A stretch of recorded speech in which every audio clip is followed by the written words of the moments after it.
وقتی توی یه جاده سفر میکنین خوبه که موانع راهو بشناسین، چون نمیخواین تصادف کنین. مگه نه؟ همین مسئله توی سفر ما به سوی موفقیت هم صدق میکنه. توی این ویدیو 5 عامل رو بررسی میکنیم که مانع از موفق شدن شما میشه. 1. عامل ترس. ترس یکی از بدترین دشمنای موفقیته. وقتی که ترس ریشه های حساس خودشو دور شما میپیچه و شما رو به اسارت خودش در میاره، هرگز قادر نخواهید بود که به رویاهای خودتون برسید. ما باید با ترس خودمون روبرو بشیم و ببینیم که اصلا به چه دلیلی اونا وجود دارن. اونا رو به گوشه‌ای پرتاب بکنیم و رویاهای خودمون رو با اشتیاق شکست ناپذیر دنبال کنیم. 2. رغبت و بی‌علاقگی.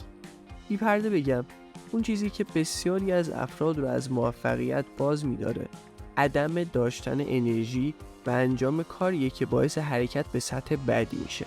اونا به نقطه‌ای میرسن که احساس راحتی میکنن و سپس خودشون رو برای چرتی به درازای تمام عمرشون آماده میکنن.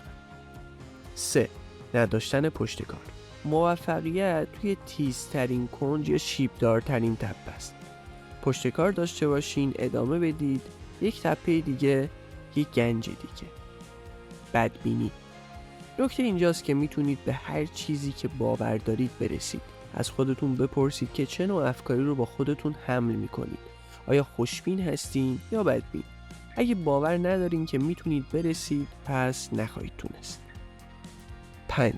انتخاب افراد نامناسب برای گذراندن وقتتون. این عادت ما رو به راحتی تبدیل به محصولی از محیط میکنه. به همین خاطره که گذروندن وقت با کسایی که به شما فشار میارن تا به عقب برنگردید اهمیت بسیاری داره. در مورد افرادی که اطرافتون هستن چه ایده‌ای داری؟ آیا این افراد با صلاحیت هستن که شما رو تشویق میکنن یا مانعی در راه موفقیتتون هستن؟